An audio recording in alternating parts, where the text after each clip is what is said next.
barbershop conversation, guys. Feel free to hit the subscribe button. Join the Patreon. Click the link in the description box. So I'm on my way to Adrien Broner's and Manny Pacquiao media day. It starts at noon today.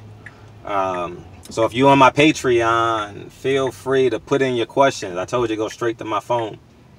And real quick, I've been on Nipsey Hussle's album for a year. I would say about 30% of my workouts this year, or combined last year and early this year, I've been listening to Nipsey Hussle. And I remember that day. I was covering the Danny Garcia Brandon Rios fight because it was the same. That album came out the same day. I'm gonna get into the workouts in a second. I just want to share the story. It was the same day as Black Panther came out, and I was like, "Holy smoly! I get this album and I get Black Panther, and I watch Black Panther for free because I got a voucher to go back because they had a malfunction with the movie." And I was just like, holy smoly. It's in my wallet. Anyway, y'all don't see that shit. But, and why that's so, has such irony for me personally is because February 17th, Huey P. Newton, Jim Brown, and Michael Jordan were born. And if you, y'all probably don't know this about me, but 17 is my favorite number because I was born on the 17th and my grandfather was born August 17th. And I was born October 17th. So I find that has like poetic humor to me, you know. And I love the album. If it's not album of the year, the Grammys should be obsolete, period. I mean, Jay-Z hasn't won a Grammy, so that tells you how obsolete the Grammys are becoming, you know. They have to, anyways, as I digress, that's enough about that. Adrien Broner, media day. Here's what I'm looking for media day. He can say what he want to say. He can do what he want to do. He's going to be Adrien Broner. We all know this. But I want to look into, let me say a disclaimer.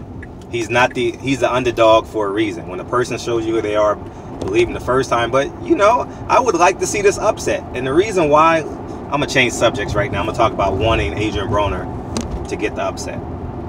Why I would want Adrien Broner to get the upset? Because Manny Pacquiao can still lose, come right back, and still get the Floyd Mayweather fight. His fans don't care. They've seen him lose before. So, I mean, it'll be Manny Pacquiao's 8th loss, but it wouldn't do anything to the boxing world. But if Adrien Broner wins, oh man, you think Tony Harrison been on his shit? Oh man, Tony Harrison, I don't know if y'all been following him, but he's been the king of Detroit since December 22nd, and I love it. He's enjoying it. He deserves it. Any man that dedicates his life to something for 20 years and you finally get your reward, you deserve it, whether you're a sanitation department, boxing, lawyer, doctor, school teacher, you deserve it, you know. And I would like to see, honestly, I would like to see the boxing world with Adrien Broner at top of the boxing world. I would like to see that. You know what I mean? People are like, oh, Fred, you're crazy.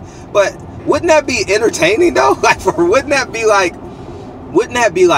uh-oh, he's definitely gonna call out Floyd. Man, if he beats Manny Pacquiao, I mean, he's the king for a day. You know, like how we gave Deontay Wilder and that build up to his fight. Deontay Wilder was the king of boxing. The last leading up to his December 1st fight, you know, and he will have his moment in the sun. And then if Mikey Garcia beats Earl Spence, oh, he's the king of boxing for a year. If Mikey Garcia beats Earl Spence, he's fighter of the year. He don't need to fight anymore. He can take a year off, and because at the end of the day, who can he fight next? What fight would trump the experience of beating Earl Spence? You know, similar to what happened with Buster Douglas. Although he got 30 million when he fought Evander Holyfield, he didn't show up for that fight. But you know, I'm curious, and I know, like him, love him, or hate him, there's a piece of you that would want to see that. You know, that would be a, man, you talk about bringing boxing back to the forefront, and his next opponent is going to be a superstar. if it's not Floyd Mayweather. He's a superstar already. If whoever Adrien Broner fight next, if he wins, would be a superstar, similar to what Floyd does to his opponents, because Adrien Broner is current. He's relevant, you know. And we'll see, man. But it's just something to talk about. And so I'm on my way. If you guys have any questions, you my Patreon members, feel free, put it in the send it to me in the Patreon message. It goes right to my phone, and I can see it because I'm doing my interviews with my phone. So let me know how you feel with your questions. If you see anything that's alarming, don't hesitate.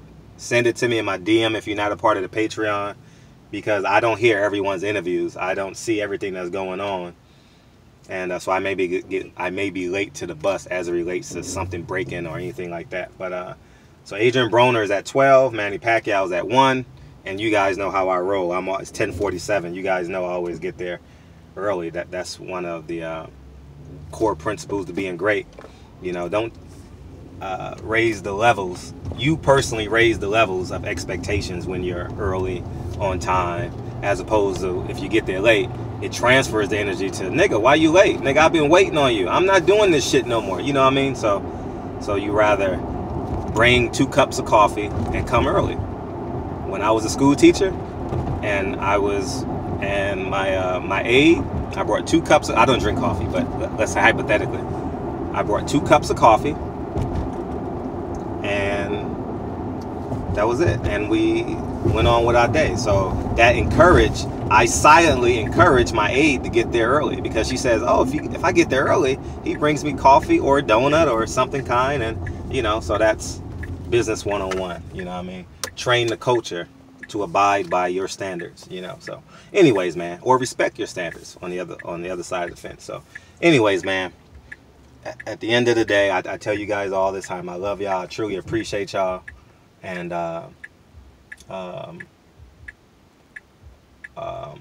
so I'm on Roshmore and Wilshire right now,